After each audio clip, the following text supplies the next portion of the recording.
everyone. This is Gail Estella, and welcome to the Gail Estella Survival Podcast. Here's where we turn pain into purpose, because survival isn't a whisper, it's a roar. Now, I need you to do a couple of things for me before we get started. I need you to go in and like, comment, and share the Gail Estella Survival Podcast. Next, I need you to tell me, where are you tuning in from? I'm here in Aiken, South Carolina. Where are you? And are you following me on all of my social media platforms? If not, go in and do so. And lastly, right here, Through It All by Gail Estella. Have you purchased your copy yet? If not, it's not too late. You can go to truevinepublishingcompany.org and amazon.com or anywhere books are sold. You want to get this book.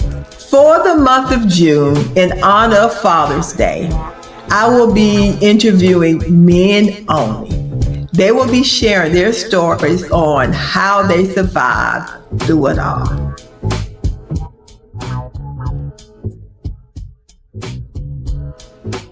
My guest, Lamont Gary. I met this young man only 2 weeks ago that we were both speakers at our church, Second Baptist here in Aiken, South Carolina.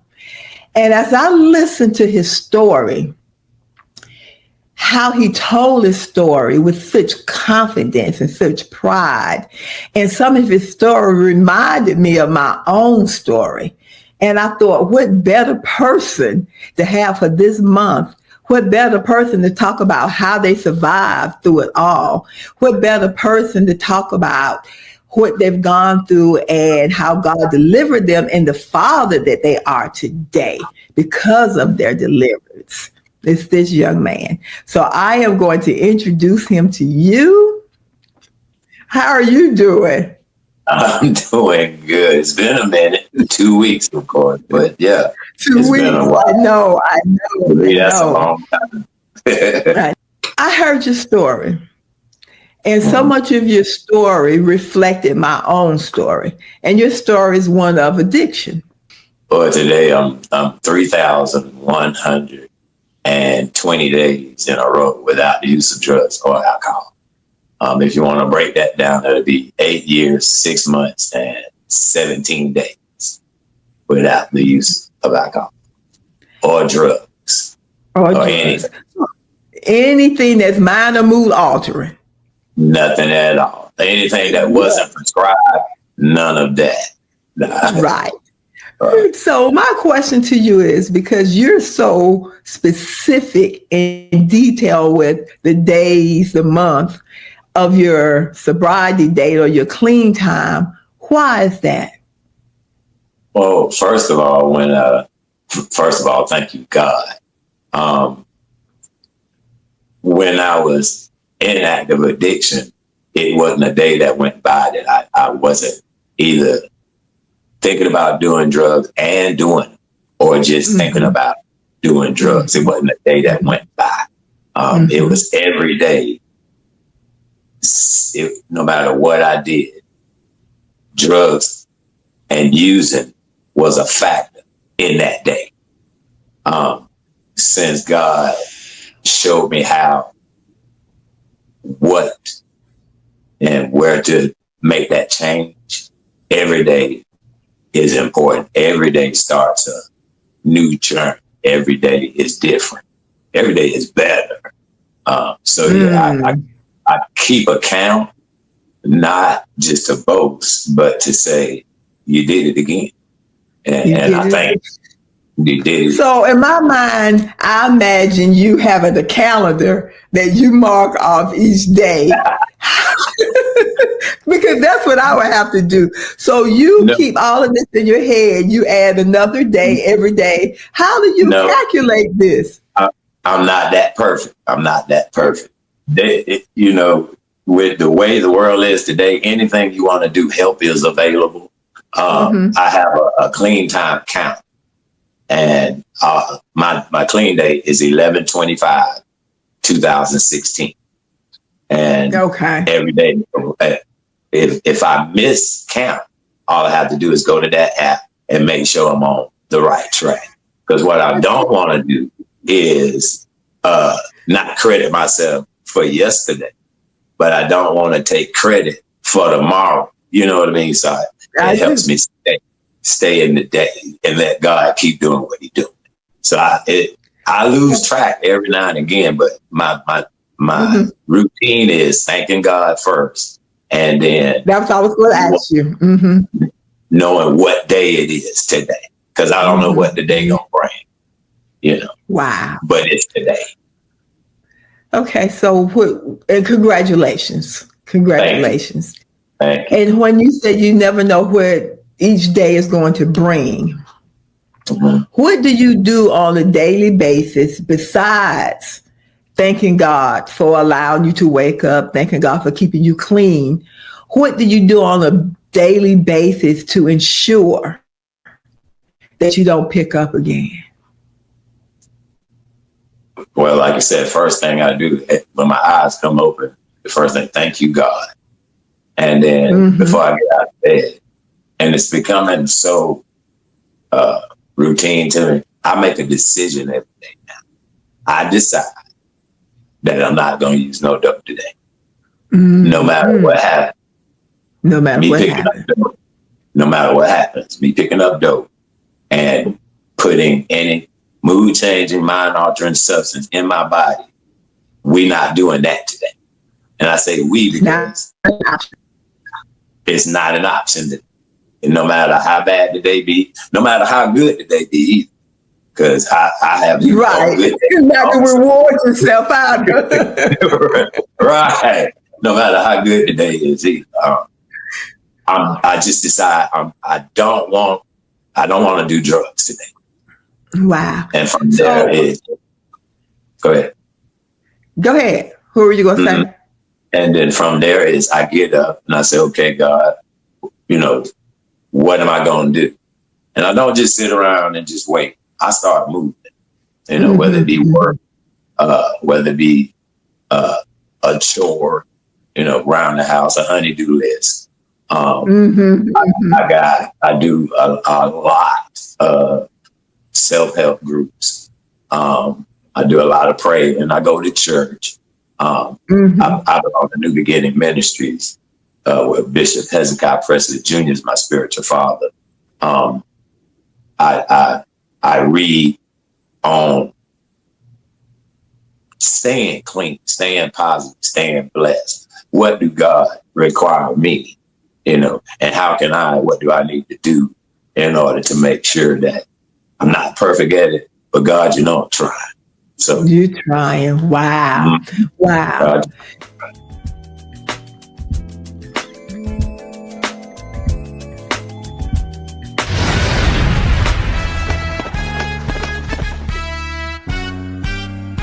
Thank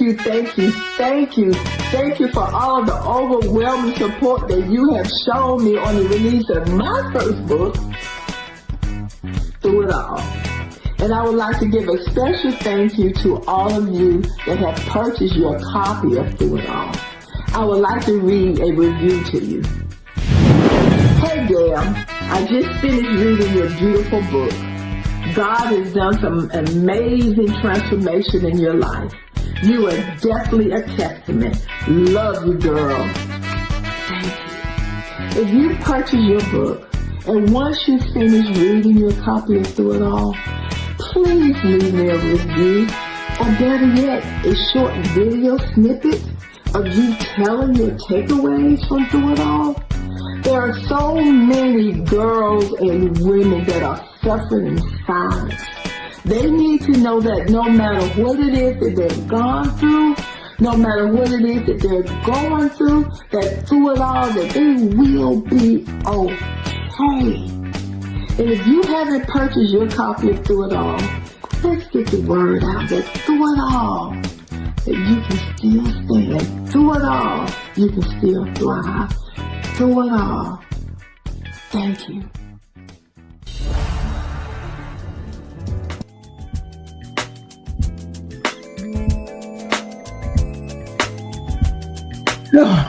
So take us back. Okay. Take us back to the little boy before he picked up drugs. Tell us about that little boy.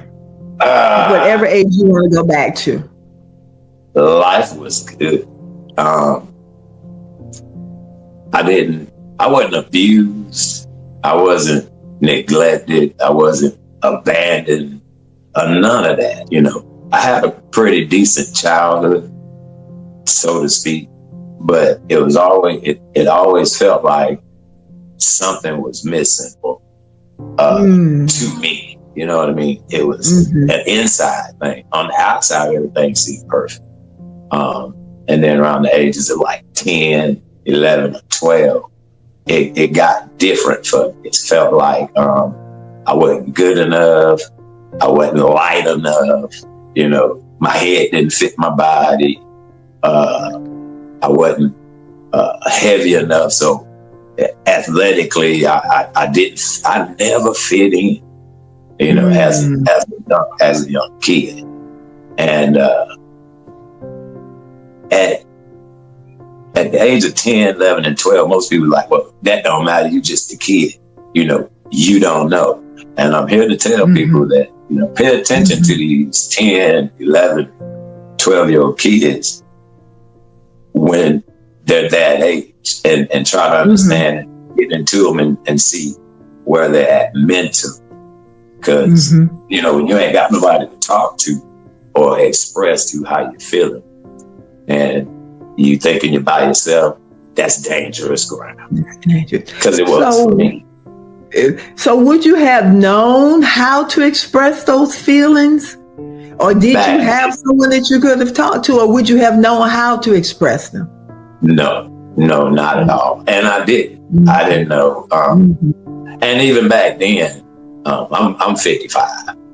So at 10 years old, 11 years old, 12 years old, you weren't it. You was a child. So stay in the child's place. If you had an issue, suck it up, son. Yeah. Or the best one, go play something. Yeah. Wow. Get out of my face and just go play. Get out of my face and go. Get out of grown folks' place. Get out of here. Go outside.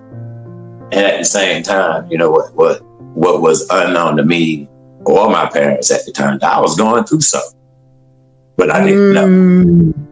Yeah. Yeah. And I like what you said that 10, 11, 8, I think you said 10, 11, 12, 9, 10, 11, that pivotal point, because that's when kids are exiting elementary school and they're going to middle school. So it's a whole different world. I know for me, that's where I pinpoint my self-esteem and security started going to middle school. I felt different, or I compared myself to other people, and I didn't know how to voice that. I didn't know what to do with that at the time. And it took me a long time before I really realized it all stemmed from just comparing myself to someone else. So you go through these feelings. Did you have friends? Did you have a lot of friends? At that age, it wasn't friends. It was more so family. Right. Okay. They were a little older, of course, but they were family all the same. It was I didn't really have to fit in. I just had to keep up, And but sometimes I fell short, or coming in last became normal. And how did that make you feel? Less than, low self-esteem, insecurities, and I'm talking about at that age. It done something to, you know what I mean? But at the time, like I said, I didn't know what the something was, and it was years, a lot of years later, but before I figured out that I suffer from fear, insecurity, and low self-esteem. Depression, anxiety. A lot of things came about from childhood problems and not knowing that there was a problem back then. Because I think it's more or less the reason being was we didn't have the knowledge of,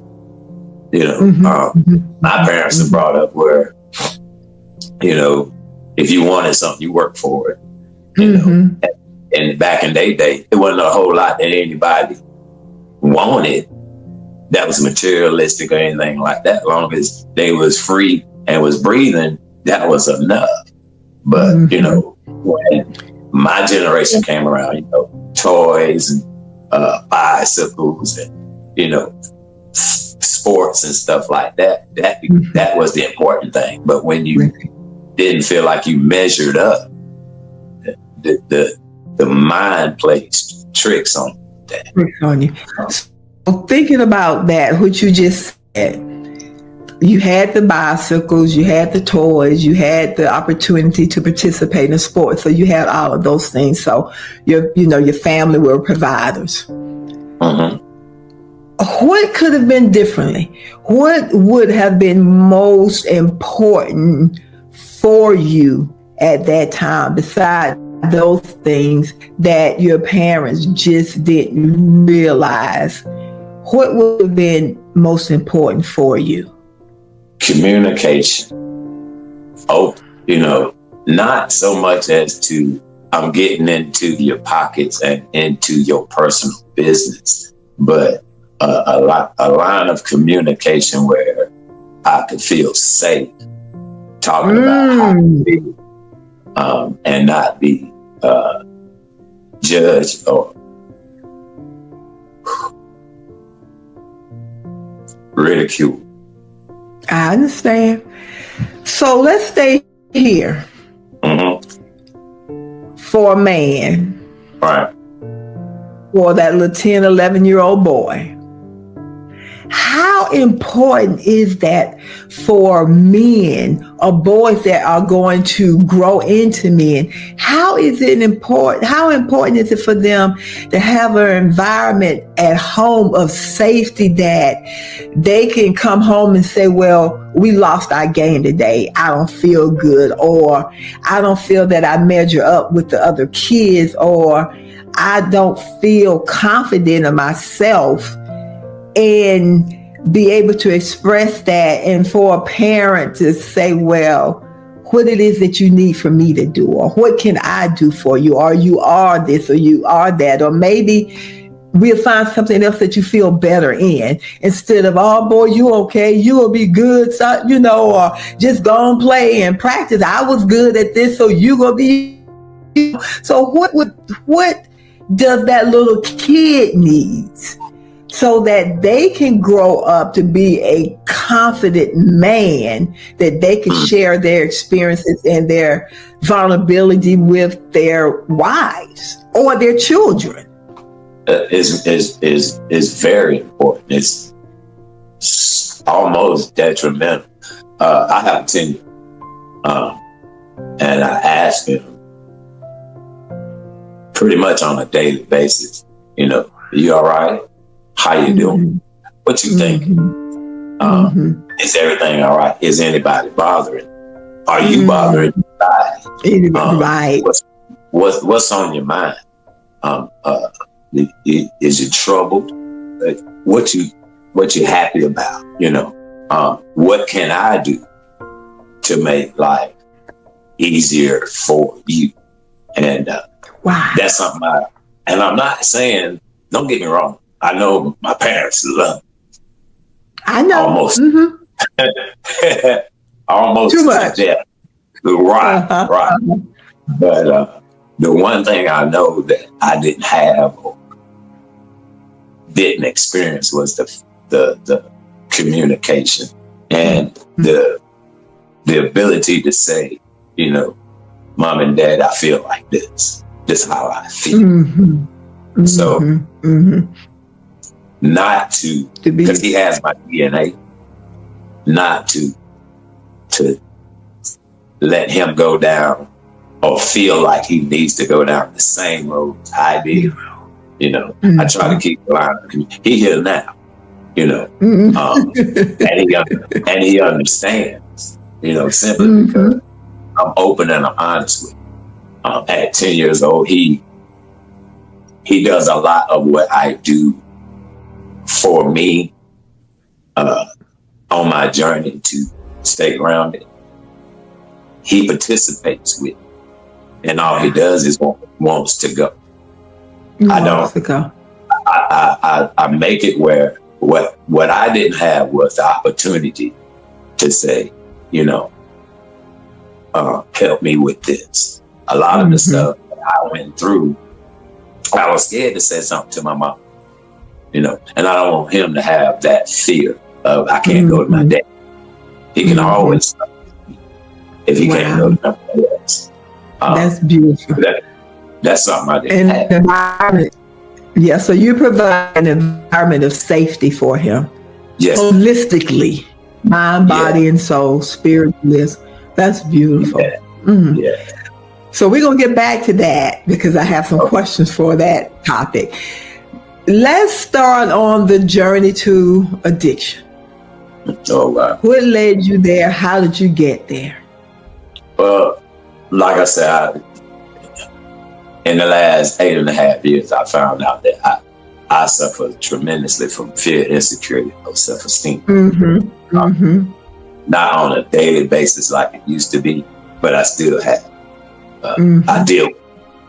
And when I was 10 years old,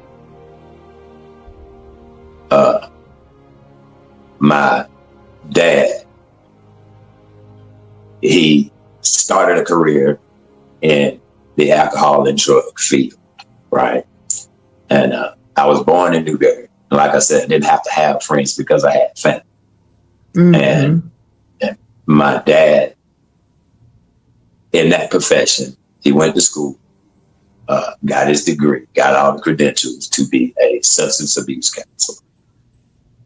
In Newberry, the town, he started his career, but Newberry is a small, close-knit town. And in order to make more money, to make a better life for us, we had to move to a place unfamiliar. And at that time, I didn't have a voice. Boy, it ain't up. You going because you are our son. This is, I'm doing it. And it wasn't an explanation. It wasn't he didn't prepare us. It was just, we're going to look at this house in Aiken, and because this is where we're going to live. And no reasoning, and everything in me, when I found out, when I knew, it was like darkness fell on me because I don't know nobody. Now, mind you, I'm already dealing with fear, insecurity, low self-esteem. Right. I'm too ugly, my head too big, my eyes too big, my ears don't match, I'm too skinny. Everything negative about me, I'm already dealing with. And now you want to, but I'm used to it from family. They don't bother me. Right. What you fixing to do is dig up my foundation, uproot me, and place me somewhere where I'm by myself. Wow. I'm all alone. And I didn't like it. I rebelled. I kicked and screamed. I tried to talk my aunts and my grandmama into talking him into let me live, stay there, and let them move. Because I didn't want to. I'm not a people person yet. Even back then, making friends for me was foreign. I was a loner.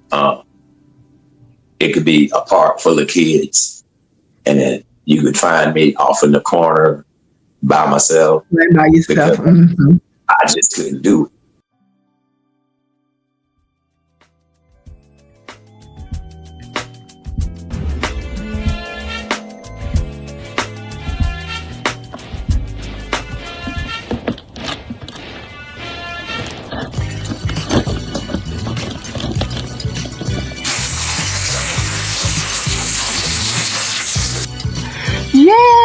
Yes. It's my book.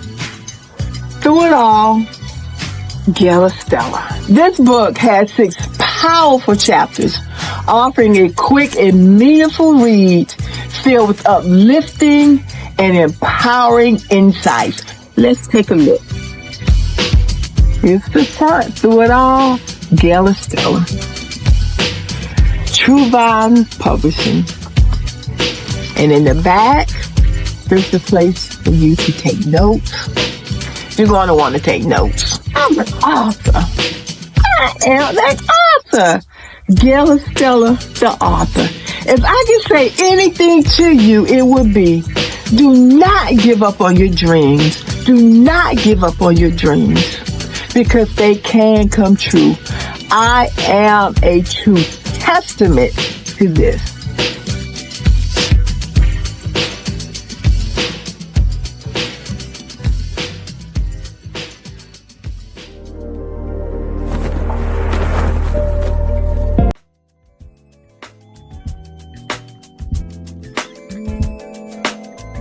You can see back then, age 10, 11, 12, for me, when grandma and them would cook out, everybody would come.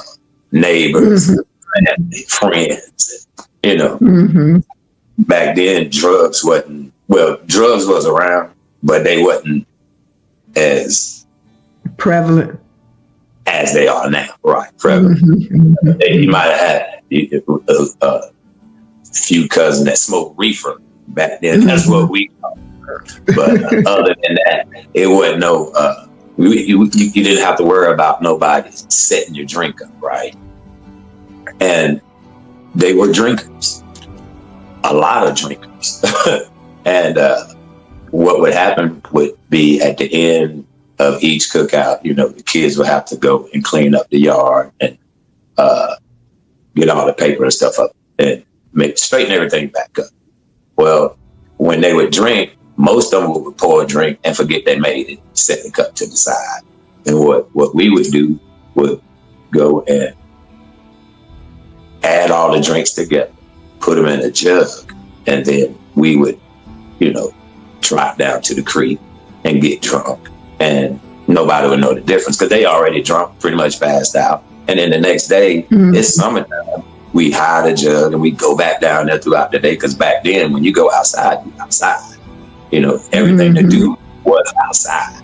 There was nothing inside, no video games. Might have watched cartoons on Saturday morning, but come 10:30, 11 o'clock, you out the door and you out there. So and you didn't have to worry about being kidnapped or nothing like that. So alcohol was my first drug, right? When my dad moved here, under the banter of a better job, better pay, better position, I didn't see he making a better way for us. I saw you doing this to hurt me, because he didn't explain nothing. Like I said, he took it personal. Yeah, I took it to my heart, my self-centeredness said the only reason why he moving is to hurt me, right? And coming to find out that was nothing. I was so far from the truth, but in my mind, that's what it was. So in my mind, at age of 12, I decided to concoct a diabolical plan that was in my head, foolproof. It's gonna work. I did not want to be here so bad that I said to myself, okay, your dad at this time, was a director of intervention on alcohol and drug abuse. He deals with a lot of cases where he helps people get off alcohol. He helps people get off drugs. He finds these people the help that they need. I don't want to be here. So he won't let me go back. But what if I could embarrass him amongst his colleagues enough to where they would try to hide me away? This is the plan in my head. Wow, that's very ingenious for a kid. This is gonna work. I promise you, it's gonna work. Because see, he's in and out of the courthouse, and he's in and out of these big meetings and buildings. He has a suit, tie, and a A briefcase. Hey. Black man with a briefcase. He's real important. And what you're not going to do, in my head, what you're not going to do is embarrass him and make people look at him the wrong way. I know it's going to work if I start using drugs and I start drinking and I get out of control. Because, see, he brought all the pamphlets home, and the one commercial, this is drugs. Big black. And this is your brain of drugs. This is drugs. And then they show you a big black skillet. This is drugs. And then they show you this white egg, right? And this is your brain, right? Then they crack the egg into the pan. And this is your brain of drugs. Right. I remember. Any questions? Remember that? So, yes, I do. All of that in mind, my plan cannot fail. Because, see, if he's helping all these other people get off drugs and stop drinking alcohol, how would it look if his son is doing it and he can't help? It don't work. It won't work. He will have to hide me something, because I'm gonna do it, and I'm gonna make sure they know that I'm doing it. I'm gonna embarrass him enough, and I'm gonna make his life a living hell in his field, to where he'll have to hide me like the crazy uncle in the attic type, you know what I mean? And send me back to my grandma and them, aunt and them, and all my family where I'm comfortable. Back in Newberry. And I'm okay. Did it work? It cannot fail, right? Well, like I said, I'm already drinking alcohol. And in 6th grade, I started smoking marijuana. Get to the 7th grade, and it was good. I felt good. And me feeling good gave me the courage to rebel and to be defiant and to be everything that I know he didn't want me to be. All right. Come 7th grade, tried out for basketball, almost made the team, but my grades. I'm not a dummy. I'm not retarded. I'm mentally, I'm great at it. My thinker is not broken, but I decided not to do it.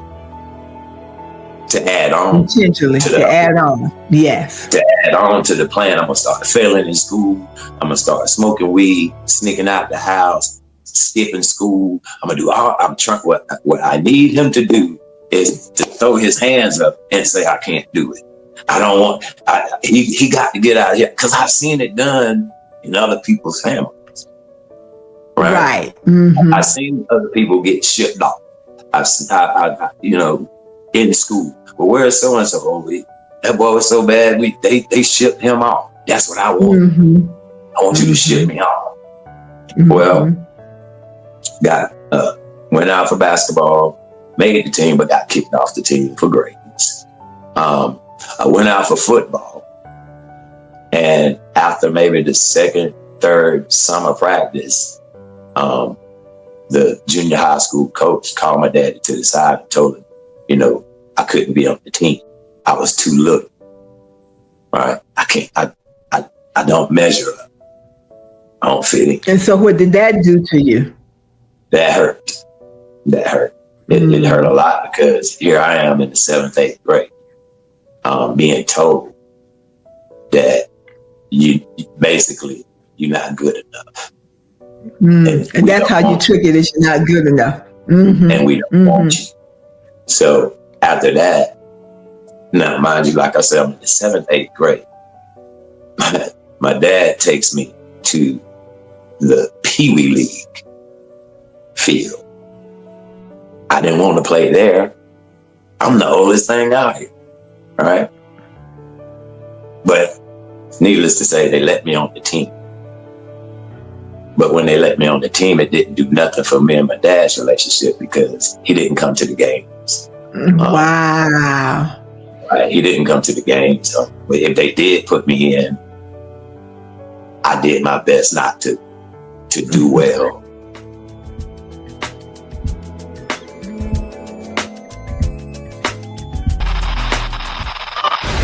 comes from, that men are supposed to show vulnerability, men are supposed to cry, and they hold their grief, they hold their pain inside until it festers, causes all type of diseases and illnesses amongst us, the disparities among us, black men, black women as well. So where do you think that comes from, and how can that be changed? So I'll say this. I think, and I firmly believe it, especially because of, and you know, as an African American male, you see my backdrop, my guys. But I think society has caused us to have to, quote unquote, live the Superman syndrome, right? For as far back as you can remember, as it related to a black man, we've always had to be the biggest. We've always had to be the strongest. We've always had to be this, right? All the way back from slavery, right? And if you weren't, you were less than, right? And we were bred to be that person, right? And so for us, we grow up and we have this thing where we have to provide for our family. We have to, like, we get no days off, and per se. And I think what happens with that, the byproduct of it is we have to then suppress our emotions. We have to suppress, you know, what it is that we feel, because we can't say, you know, I don't feel like it today, right? You just got to get up and you got to go get it done. And so in the process of that, I think us as men, we have created this space in our spouses and in our families where we've created this picture of like Superman, right? We wasn't, many of us weren't given the permission to let our children or our family see us vulnerable.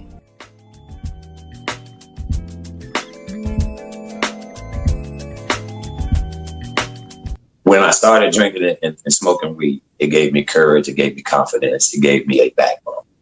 And I started hanging out with the older guys. Okay.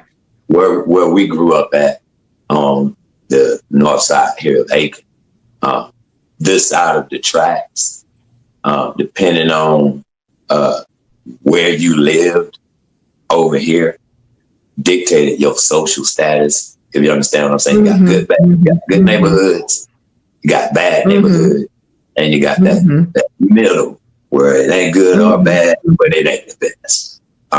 Where we lived was walking distance to everything.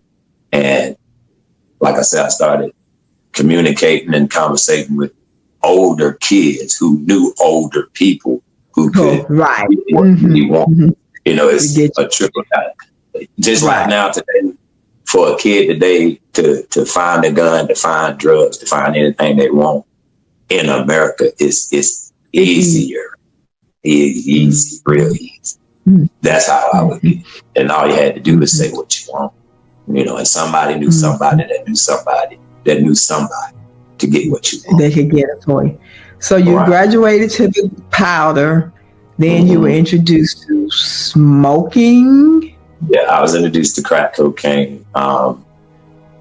It's not a crazy story. How old were you then? 18. 18. Well, 17, 18. Okay. So during that time, once you started snorting, were your parents aware of the fact that you were using? So where would you get the money from to purchase your drugs? You know, we had allowance, you know, $10, $20, $30 here.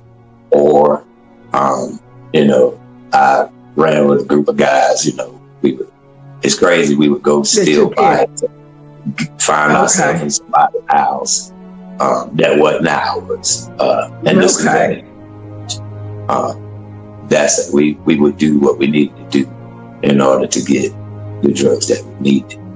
And I guess that's why, you know, a lot of times today, I hate when I feel like somebody's trying to take something from me, because I took so much from a lot of people.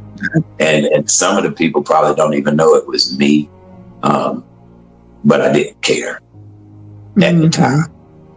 So when I started smoking crack, I was introduced to that. I didn't even see that one coming, because I was content with just marijuana, alcohol, and powder cocaine. I was introduced to crack through, at the time, my girlfriend's mom's boyfriend. Wow. Didn't have right. And even when I explained to my dad now, because what happened was he introduced me to it. One, he didn't have a license, all right, and he didn't have a job. What he said he did was wash cars, but he really did. We would go steal. We would go steal stuff, and we would go and pawn it, and he'd have some cash. What happened was I had driver's license, and he didn't. And the only way that he could get the girlfriend's, at the time, her mom's car was if I was driving. So he would ask if I could take him to go and wash these different cars and stuff. But we never went. We might have washed. We might have went where we said we was going twice. Okay. But any other time he was going to buy crack out, and he would buy crack and marijuana so I could smoke weed at the time. And then first, I tried lacing, adding the crack to my weed. I didn't get nothing out of it. And then he said, well, here, hit it off this can. And I liked it. It was a whole different high that I liked it so much that I went back to my buddies. You told them about it? Tried to get them to try it. I thank God that they didn't listen to my craziness. Now later on, some of them may have tried it anyway, but in that moment, they didn't listen. They didn't follow me up, and I'm thankful for it. And after that, it was still my mom, my dad, and my mom are creatures of habit. Everybody is. And at the age of 17, after I started smoking crack and realized that you only need $20 to get a decent sized piece of crack. Back then, it was a lot back then.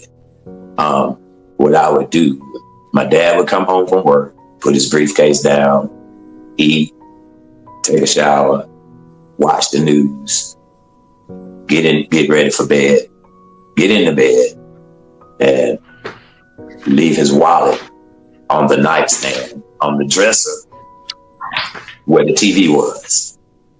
And then by 11:30, 12 o'clock, like clockwork, he's always asleep.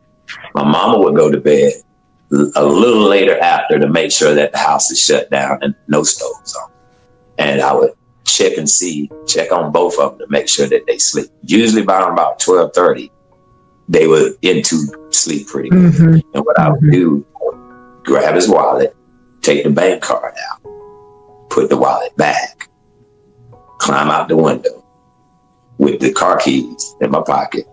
Me and my brother, who is he's younger than me, but he's my partner in crime, right? I would never let him go and hang out with me, but in order to get started, he helped me a lot. Climb out the window, push the car out of the yard, push it down the street far enough to where when I started, they couldn't hear it. Then make sure he went back in the house through the window and leave the window open so when I get back, he could help me push the car back in. I could sneak back in, put my dad's car back in his wallet. Well, that was another diabolical plan, because I wasn't working, didn't have a job. What little bit of job I had then, I didn't realize then that I was spending all my money on crack. It didn't dawn on me. I just didn't see it. So did your parents ever see a difference in your physical appearance, or did they ever see that something was different with you? If they did, they didn't say nothing out loud to me. Okay. When I knew that my mom and daddy knew that I was on drugs was the day that they were sending me off to rehab. And I didn't even know I was going. My dad, like I said, his profession and what he would do most of the time they would have seminars, or he would have to go to extra learning skill classes, which would take place over the weekend. He did a lot of that out of town. And when that time would come, my mom would, wash his clothes, fold them up, pack his bag for him, so that when he get ready to go, he could just grab the suitcase and go. I come home in the evening before she went to bed. Well, during the evening, not before she went to bed, and it looked like she was doing the same old routine. I'm like, oh yeah, they're going out of town. She was like, no. She was doing the same thing for me. Had brought me socks, underwear, toothpaste, toothbrush, t-shirt. All I needed to do. Now you were getting shipped off. Remember, you wanted to get shipped off. Now I'm getting shipped off, and I don't want to go. Didn't know I was going. I didn't know I was getting a surprise vacation. And what happened was, how they found out was, like I said, I would sneak in the room after midnight and get the bank card. And the only reason why I know the PIN number, my dad trusted me for some ungodly reason, don't know why, but he trusted me with a 4-digit PIN. And plus he showed me how to get the money out of the television. And what happened was, my dad had noticed that a lot of money was coming up missing. And him and my mom got into a discussion, an argument, where he was saying she was taking the money. She was calling him crazy because she didn't have his money. She had her own money, And when they went back, it's this thing called bank statements and records that they went to look at. And they seen where the transactions were being made. They knew what teller, which at the time the teller was down here off Richmond Avenue at the food line. Well, it wasn't food line back then, but yeah. And the thing was, they saw what time. And it was anytime a big lump sum of money would come out, it'd be 1:30, 2 o'clock a.m. when both of them knew that they were in the midst. So that's how. So you go to treatment. Right. I had an ultimatum. Either I go to treatment or go to jail. So you go to treatment. How long did you stay in treatment? You did 30 days. Yes, that was my first introduction to Narcotics Anonymous. Okay. And it was. I didn't go for the change. I wanted to stay out of jail. 2, it ended up being one of the best resorts I've ever been on. It had a tennis court, a volleyball court, a little miniature golf. It had a walking track, 24-hour kitchen, TV back then with cable, a basketball court. We had a area where we could get on bicycle. It was fun. It was a lot of fun. Then we had, the classes, the meetings and stuff. So yeah, but I did that for 30 days. It was good. I really liked it, but I didn't change at all. And so after treatment, you come back to Aiken. Right. Did you attend meetings, or how soon after treatment did you begin? Well, I had to play the game. I had to play the game as to, yeah, everything gonna be different now. Yeah, I've changed. No, I don't do drugs no more. That'll never happen again. I ain't gonna ever touch drugs again. I had to play the game. And to be honest, I thought I was telling the truth. I really did. And see, back then, because that was in '89, when Hurricane Hugo hit, I was in treatment. That was my first one, and got back. It wasn't any NA meetings or Narcotics Anonymous, which I'm a drug addict, and at the time didn't realize that alcohol is a drug also. But I went to AA drug. Right, I went to AA meetings, and even in there, I couldn't identify. Right. I wasn't in. Y'all talk about drinking. I smoke more crack than a little bit. I don't need to be here. But I couldn't go home and tell my mama them that. So what happened was, I started leaving the house as if I'm going to the AA meeting, which I already know is going to last an hour, hour and a half. That gives me just enough time to run and buy some crack, smoke it, get back home, and fiend till they go to sleep and get up and start stealing. Yeah. And then when they found out that it's all over again, you know. And by then, so I remember when you were speaking, you were saying that your parents kept giving you chance after chance after chance. And we talked about enablement. So how detrimental is it for parents to enable their children or a wife how detrimental is enabling a person when it's obvious that there's a problem? Because we want to save, we want to help, but are we doing more harm than good when we enable the ones we love? You just said it basically in a nutshell. You said we want to change. We want to help and we want to change. We, not the one that you trying to help. Here's the thing. I was in active addiction on and off for almost 30 years. All right. I have been through countless rehabs. I've been through countless mental facilities because it's a mind thing. Halfway houses and shelters and stuff like that. Substance abuse clinics and stuff like that. And every time I would get in trouble,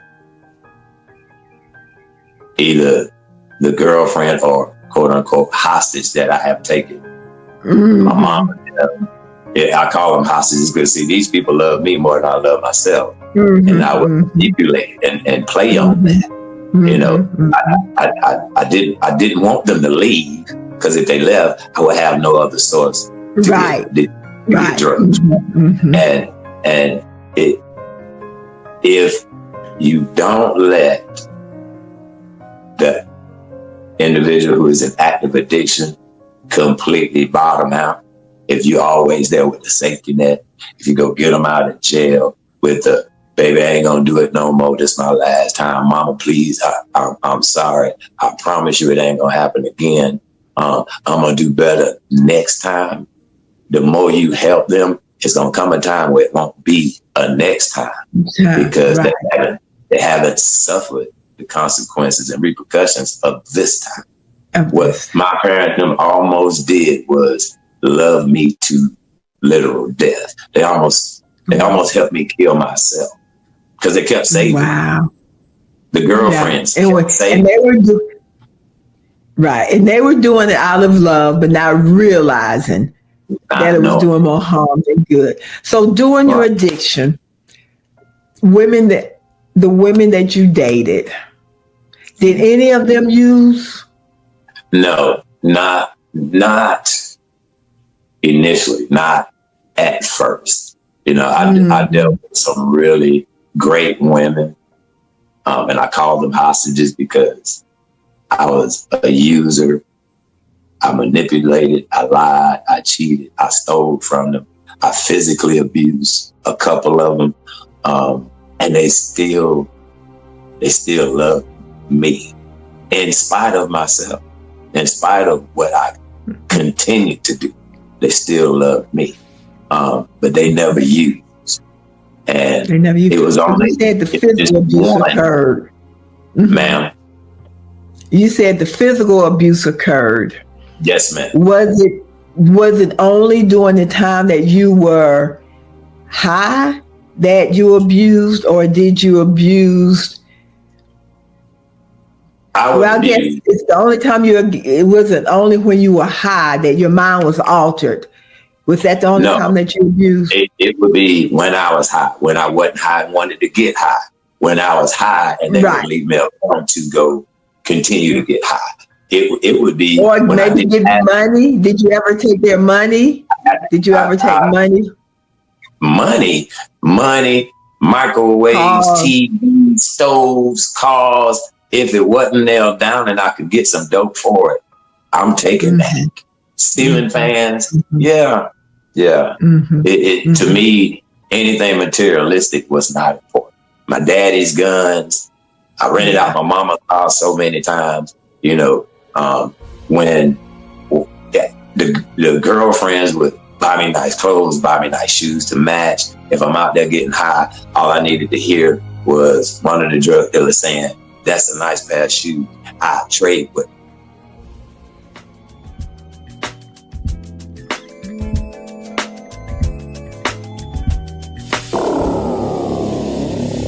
Okay, last time. This is drugs.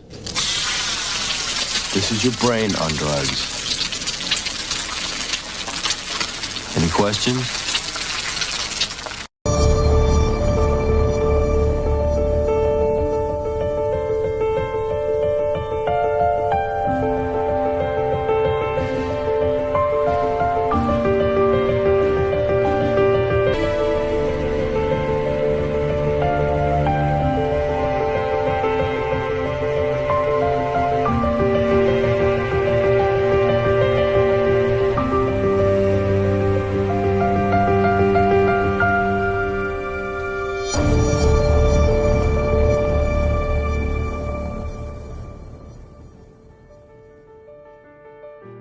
Statistics. This is a big one, okay? So everyone pay attention to this.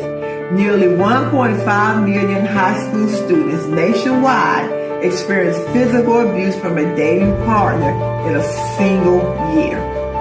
1 in 3 girls in the U.S. is a victim of physical, emotional, or verbal abuse from a dating partner. 50% of young people who experience rape or physical or sexual abuse will attempt to commit suicide. Teens who suffer dating abuse are subject to long-term consequences such as alcoholism, eating disorders, and violent behaviors.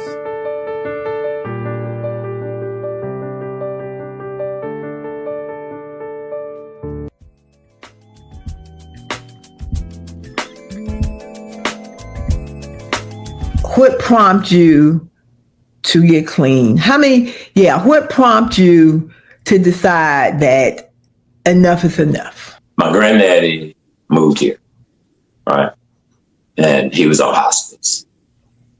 And the nurse that was coming to take care of him, me and her got into a relationship. And at the beginning of that relationship, she got pregnant, which is where Emory comes from. Well, a year or so after Emerald was born, we took him to the doctor because he, crying. He had a real bad ear infection. And we took him on a Saturday. Real bad ear infection. We're not going to be able to get the medicine for it till Sunday. So she goes to work. I don't have a job. I get him, and she leaves me with the car to go and pick up his medicine. All right. We were supposed to be having a family get together at my mom and dad's house for my daddy's birthday this week. Got family from Newberry coming over here for his birthday. So we get up, we go there first before CVS opens. And when they open, I have my nephew. Well, me and Emory leave first to go to CVS. We get there and the pharmacy ain't open yet. All right. So I take him back to my mom's house and we wait till the pharmacy opens. And I have my nephews to watch him. Because in my mind, I just need to run to the drugstore. I'll be right back. Not realizing that my track record is if I could be doing real good and take a left at any moment. So I go back to CVS, get his medicine, come out of CVS, have his ear infection medicine, and I know he in pain, and I know he hurt, and I know he's miserable. And I say, I love it. And I get in the car, and instead of me taking a ride to take care of my responsibilities for him, because he's a top, I take a left and say, I'm just gonna run out here and get me one. Then I'll take it. That didn't work. Because once I got the one, I didn't care whether he got his medicine or not. I know he hurt me, but I want this dope now to chatter from that first hit that day, canceled out his need. Everything. Right? Everything else. And at that was roughly 10, 11 o'clock that Sunday morning. Well, by the time my sisters and my brothers got out of church and got to my mama's house, see, I've done this so much, they knew. They knew it was not going to be a good day. So they were looking for me. Now the whole day, by this time, I had, football jerseys and stuff like that. I done gave one away and I got on somebody else's shoes. But I'm still in, my girlfriend's car. And they messed around and I thought I saw them before they saw me, but it didn't go like that. They saw me. Hit the gas. I got crack in the car, got pipe in the car. I got my baby's medicine in the car. And instead of me stopping and saying, here, go ahead, I took them on a high-speed chase all through Shallow Heights. We going up and down Shallow Heights. And every road I could turn on, I went up because I didn't want to stop. And even worse than that, you couldn't stop. You couldn't stop. Couldn't stop. And when I finally, it's a store out in Shallow Heights, right in the deep curve. And I knew I had like $25, $30 more on my bank card, right? And in my mind, I'm going to give them this car so they can get the hell on, and I'm going to keep doing it. And I didn't know that when I stopped and got out, left the keys in the car, left the medicine there. I didn't know till after I got clean, and me and my sisters were reliving that day. She was like, I was steady hollering your name, and you just kept walking. I was telling you it's okay. But the dope, the first hit of the day wouldn't let me hear none of that. So I walked in the store, got everything, got all the little bit of money I had on my car. Well, needless to say, once the money ran out, I didn't have any other way of me to get more dope, the right or the illegal way. Now it's 10:30, 11 o'clock, 12 o'clock that night. That night. And now I'm walking home. Well, not home. I'm walking to my mama's house because, I don't have a home. I'm homeless. I'm a crackhead. I ain't got no home. But the guys who was in the crack house, over the crack house, I got to go because one, you ain't bringing no more dope in here, and two, you're sitting there, you're in everybody else's space. We can't smoke in peace, so you got to go. So now I'm walking home from Shallow Heights out to Citizen Field with somebody else's shoes on and a hoodie. This in November, cold at night. And I've made this walk 1,000,000 times, out of dope, out of money. Now I got to go home. But on the way home this time, it was different. Because now reality started to set. I hadn't seen Emery since that morning when we went to CVS. And I didn't care whether or not he was okay. So I'm walking and I'm talking with God. And like I said, I've been through this 1,000,000 times before. And I said, God,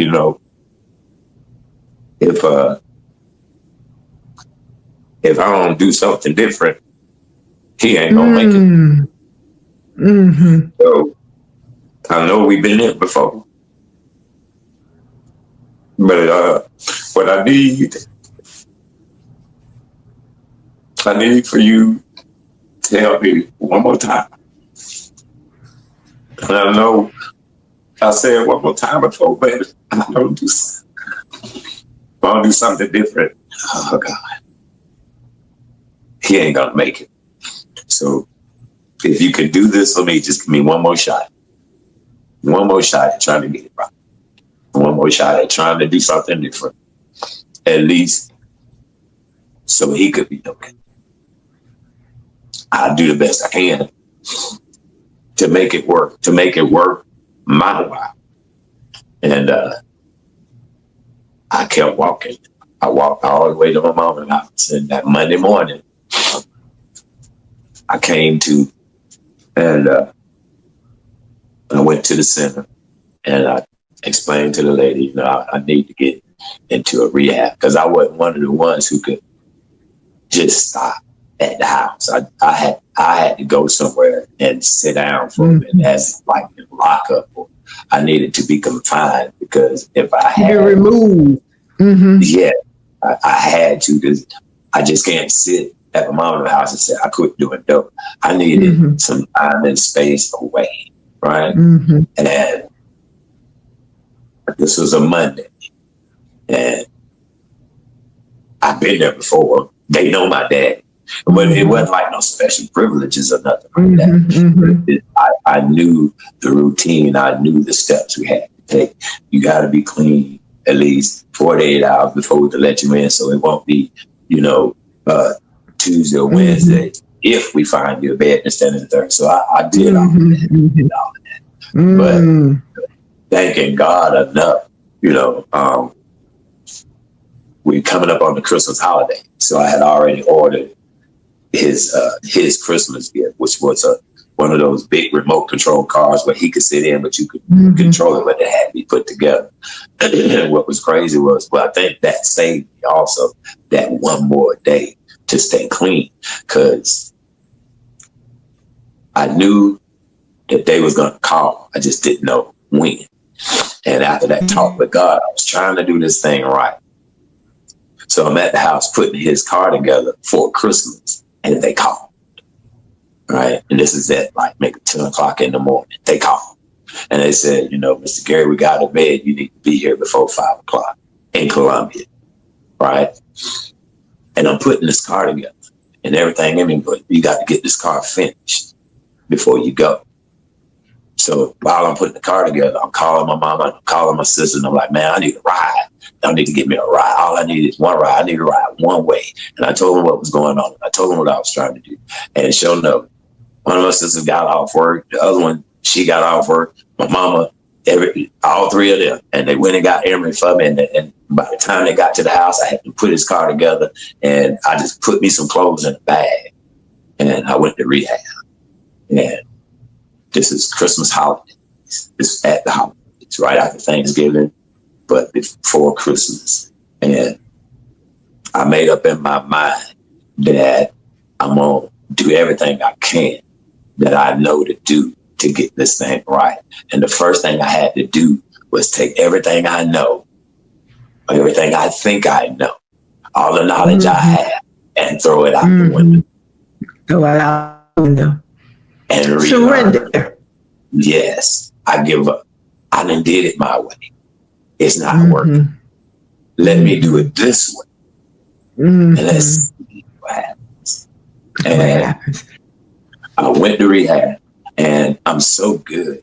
My charisma and my attitude and how I carry myself, which this is the characteristics that everybody else gives me, but I don't see it for myself. I'm just being me. And my counselor now, and she, you know, coming up on the holiday, she's like, well, you know, I'm not going to be back till after the first of the year.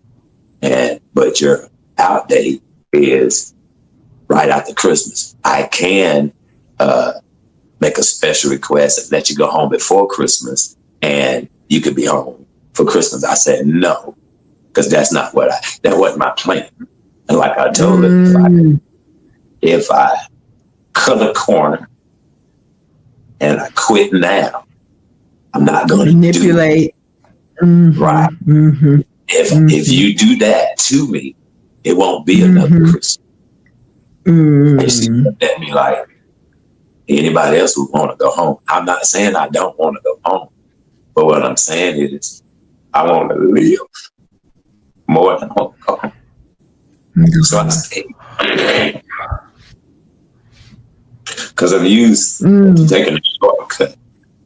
All right. And I'm used to getting the everybody taking care of me. Mm-hmm. But the talk and the agreement me and God made was, if you do this, I do all I got to do. And me cutting the corner wasn't part of it. So stayed through Christmas. I came home. I've always believed in God, but it was always somebody else's God. Belief. Mm-hmm. Yes, yeah. My mom, Mm-hmm. God. My dad is God. Mm-hmm. My grandma and them. I want to ask you something before we move any further. Because when you said that you weren't that person that could have stayed at home for the weekend until those days came, or you couldn't have gotten clean without going back to treatment. How about for people that are listening and they have a family member that's in active addiction, and they tell them, and it could be any type of addiction, because we know addiction is just not about the drugs, the alcohol, anything that we compulse over, anything that one is too many, never is, one is too many, and it's never enough, anything that alters our mind that we can't control our actions. So any type of addiction. And when we tell people, just stop. Why don't you just stop? You can just stop. And people exercise willpower. But is this a thing about willpower? Is becoming sober about willpower? No. Here's the thing. I don't like chitlins, right? Everybody and their mama couldn't hold me down and make me eat chitlins. I would fight my way out of that. But the disease of addiction is bigger than chitlins. It's bigger than willpower. Yeah, you might say, I'm not going to do drugs, or I'm going to quit doing drugs today. But something's going to happen if you just quit doing drugs, but don't address the real issue. And the issue is never the drugs. It's never drugs. I only had a problem with drugs 2 times in 28 years. That's before I got them and after they were all gone. That's the only time I had a problem with drugs. My biggest problem while doing drugs was always me and my thinking. Yes. All right. So I want to read willpower to not do drugs is one thing, but if I don't change my attitude, my ideas, and how I think, and how I see things, and how I react to things, nothing changes. Because it ain't the dope that gets me in trouble. It's me. That's just a sign of everything else. It's a sign of what's really going on. I'm going to read something to you. Addiction. How do we define addiction? Addiction is a primary chronic brain disease categorized by compulsive use despite harm. There are a few important points here. First, it is a disease and in itself. So while other psychiatric disorders then co-occur with addiction, addiction is not a manifestation of another mental illness. It's by itself. To have an addiction, someone must continue to use despite harmful consequences. This can be the most challenging part for family members and the public to come to terms with, because addiction is entirely irrational. And when they say just stop, it's telling us here, you can't. For many people, it is also a chronic disease, meaning that people don't get cured, but treatment allows an individual to manage their illness and minimize return to use. It is also 40 to 60% genetic. meaning that just like heart diseases or diabetes, about half of the individual's vulnerability to develop addiction is based on what genes they were born with. It is a disease that hijacks the part of the brain that makes rational decisions and weighs risk and benefits. So just like a person with a stroke may be unable to use language or move a part of their body, a person with addiction is unable to use that part of the brain that can look at negative consequences and make rational decisions about using. Do you believe addiction is a disease? Yes. Yes, it is. Yes, it is. So what if society looked at addiction as a disease instead of some type of a negative connotation that if they looked at it for what it is, they would probably what it really is. How much better do you think the disease of addiction could be treated? Mm-hmm. How much better do you think people with addictions can be treated opposed to sending a person that's using and buying drugs to jail instead of offering some type of treatment? Let me see if I can help somebody. Here's the thing. If society were more educated on the dis-ease of addiction, they would focus more on that part, not the fact that, the meth epidemic, the crack epidemic, or the pills, the more, they looking at it as a material thing that's causing addiction. No. Here's the thing. If my daddy, right, like I said, director of intervention, alcohol and drug abuse, went to the seminars, read the books, took the tests, became very capable of helping an individual find the help they need in order to get better, right? Mm-hmm. And I can go to my daddy and say, hey, man, I need to talk to you about something, right?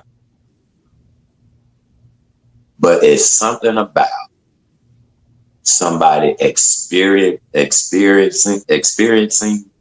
the disease of addiction and have found a way out and a new way to live that's different from somebody who read about it in a book or so. The clinical part of it.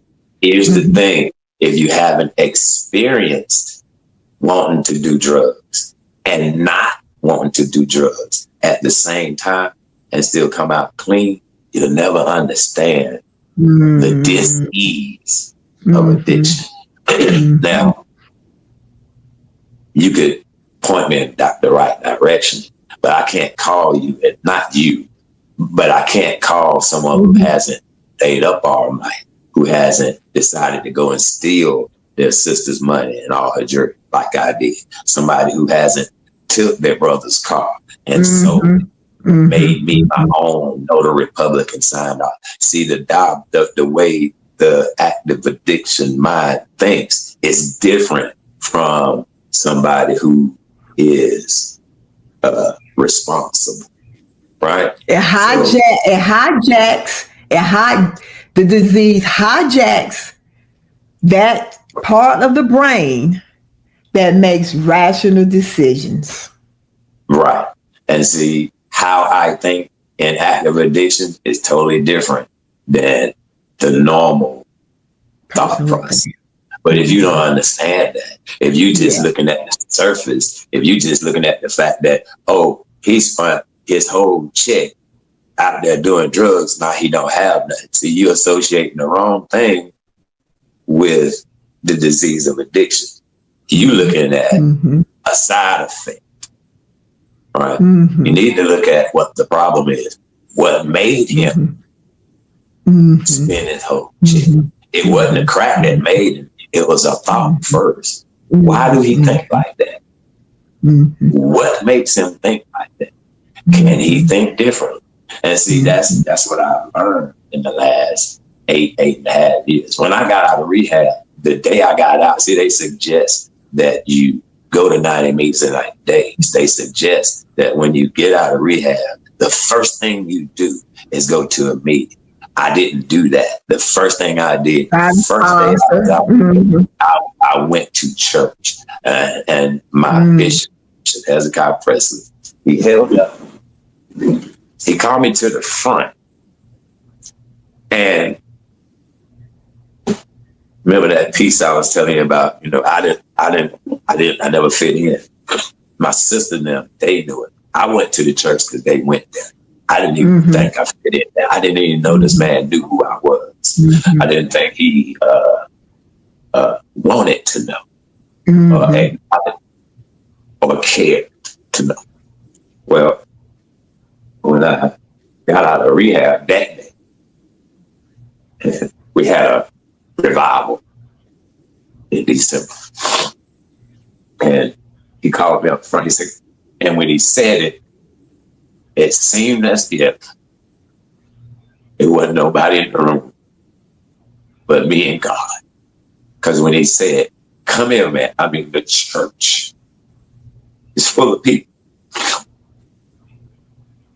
And he could have been talking to anybody, but I knew he was talking to me. I knew it. So I walk up front. He said, man, you see this sheet of paper? And it was blank, just like that. He said, if you stick with me, you can rewrite your whole life on this piece of paper. And you stick with me. He said, you stick with me. You do what I tell you to do. You can rewrite the whole life. And I did. How have you rewritten your whole life? Tell us about Lamont Gary today. Now, I'm the best thing since Wonder Bread and Oreo cookies. I tell you that. I still suffer from fear, insecurity, and low self-esteem, but it's nothing like it used to be. But the first thing I did was I got okay with me. I started liking me more. I started paying attention to my health. I started accepting me for who I was and whose I am. My life today, that piece of paper that he said I could rewrite it on, I filled it up, turned it over, filled it up, turned it back over, erased all that, filled it up again. It's constantly getting better and better. I'm not better than anyone that's still in active addiction. I'm not better than anyone who is dealing with other issues. What I am is better off. Now that I quit doing drugs, I'm better off. I have a job. If I know then what I know now, which I don't regret any move I made my whole life, but had I paid attention and done what I'm doing today back 28 years ago, I can't imagine where my life would be. But in the last 3,120 days, I can say that the quality of my life has gotten so much better. The job I had was getting because I quit doing drugs. The family I got, I'm married, all of my kids, I got 6. 3 of them went through the active addiction part where I took Christmas gifts. I never was there. One of my daughters, I just met her since I've been clean. All right. Well, let me ask you this. Have you made amends? We're going to go back to what you're doing now, but have you made amends to who? To those that I could, and to some that I tried, they wouldn't let me. And what they told me, you don't have to tell me you're sorry. Just keep doing what you're doing now. So as long as I don't, How did At that first, make you feel? it's not. I can't explain it, but just to say it, I feel like I owe them still because of what I did and what I didn't do. I feel guilty sometimes, and I had to learn that, what, forgiveness is a big thing. And this is how somebody else is teaching me how to do that. No matter how wrong I had done them, they okay as long as I don't do what I used to do and continue to do what I'm doing now, which is on a daily basis. I try to change. Even if have you forgiven yourself? Yeah, I have. But it took me some therapy to do that. I got different avenues that my help comes from. I got some self-help groups, church. My family foundation is very broad. I got friends now. You understand? Today, yes. I got friends now who care about what's really going on. And it's like we got to say in the groups I'm in, the broader the base, the higher the point of freedom. And with the foundation and the base I have, I can't get high enough. It's no ceiling, no cap on it. What I do is I try to be the best I can be. I be honest with myself first. With myself first. What helps me throughout the day with other people, places, and things is what I found for me that works is if something is bothering me negative,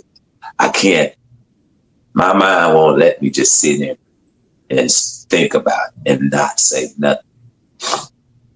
Sometimes the best thing you have a voice today. Yes. And I have to talk about it because if I don't get it out and it stays in, I'm going to use. Yes. So how important is that? How important is that? Because we're at an hour and 27 minutes, and I know my man, he gonna be like, but this is good.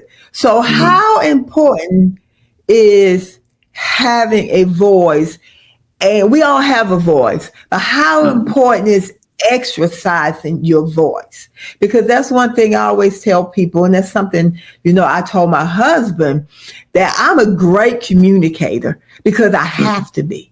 I have to tell you what I'm thinking. I have to tell you what I'm feeling. I have to tell you how some things make me feel, because if I don't, I am at a greater risk than the average person is. I have more to lose than a lot of other people do. So to maintain my sobriety, I have to be honest with myself. I also have to be honest with you, and I have to exercise my voice. That's my right for me today to let you know where I am, how I am, and see, to protect myself. Like you say, be honest with yourself first, and then if I have a problem with people, places, and things, I have to voice that because I'm wired different. What's a molehill to you is a mountain to me. I see it different. My thinker is different. I'm wired different. So if I sit back and not say nothing and put on a mask and act as if what you did didn't hurt me, when deep down on the inside it's killing me, and I don't say nothing, I'm in danger. And you are in danger. You in a lot of danger. But I'm in danger first. Because see, if I don't keep myself healthy on the inside, it oozes out and it makes everything on the outside tainted and toxic. So let me ask this question. You said during your addiction, you abused. There was domestic abuse. How about in your relationship now, in your marriage now? Have there been any forms of abuse? Not physical abuse, but like I said, I'm learning how to communicate in a relationship. I've never been in a healthy relationship because I was never healthy. I'm learning how to do the marriage. I'm learning how to be more, to open up a little bit, to communicate a little bit better, to express how I feel without throwing a glass at the wall to get you to pay attention to. Sometimes it's best I don't say anything so I can process it before I open my mouth. I had to learn that knee-jerk reaction to you not giving me what I want, when I want, how I want it is not the right way to go. So I'm learning how to do that. But the only way I can learn how to do that is to talk to other people who I think are doing and been through what I've been through or going through and made it to the other side. One, successfully, and they didn't use. Because just because I quit doing dope, smoking crack, and running the street, life still be life. It ain't peaches and cream, but it ain't all vinegar and sand like it used to be either. I'm learning, and I wake up every day excited most times to learn something that's going to increase and help shape the quality and value of my life, not just mine, my family.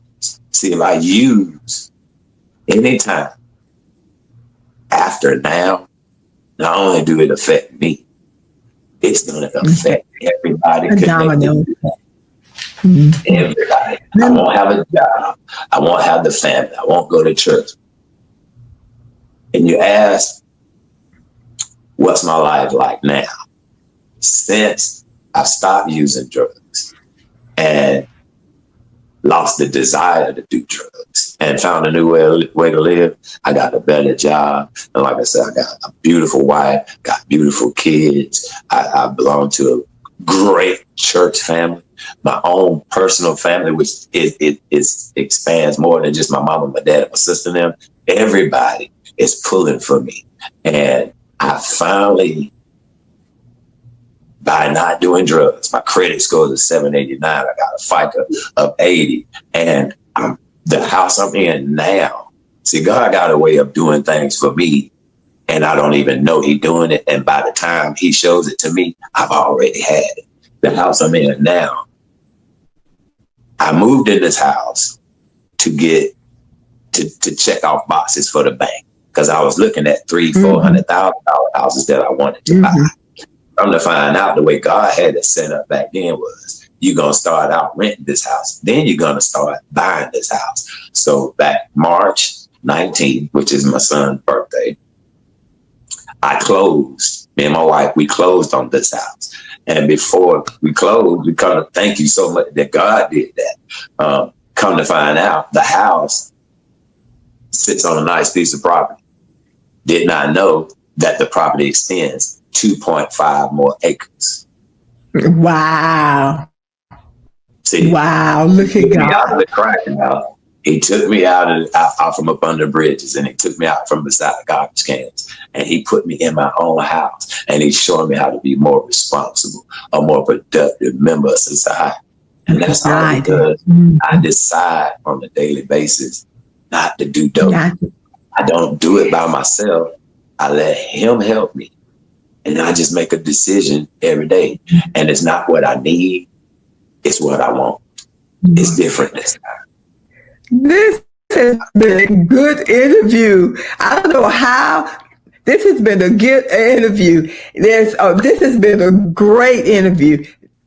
In closing, there's 3 things that I want to ask you. This is the Gala Stella Survival Podcast.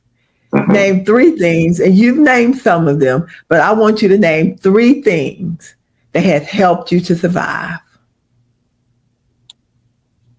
Honesty. Being open-minded. And being willing. See, I got honest with myself, right? And I accepted the fact that I couldn't stop doing drugs on my own, and I couldn't change how I was living on my own. Then I became open-minded. I accepted the fact that you know what? My way ain't working. Let me do somebody else. Let me try somebody else's way. What did you do? Can you not tell me what you did? Show me what you did to get where you at. And I tried. Because my idea ain't working. Wow. You know? And then I became willing to do anything by any means necessary, you know, to make sure that when I lay down at night, I didn't use. And when I wake up in the morning, I haven't used. And I'm still in my right state of mind, my right frame of mind. I'm able to get up and try it again today. Today ain't like it was yesterday, but as long as I don't use, it's a better day. Wow, everyone. Wasn't that a great interview? If you want more of that for the month of June, please stay tuned for the whole month for this series with only men talking about their vulnerability, the things that they've gone through it all, how they survive. Men have feelings too, and we're going to hear about all of that the month of June, or we're going to hear about all of that this month.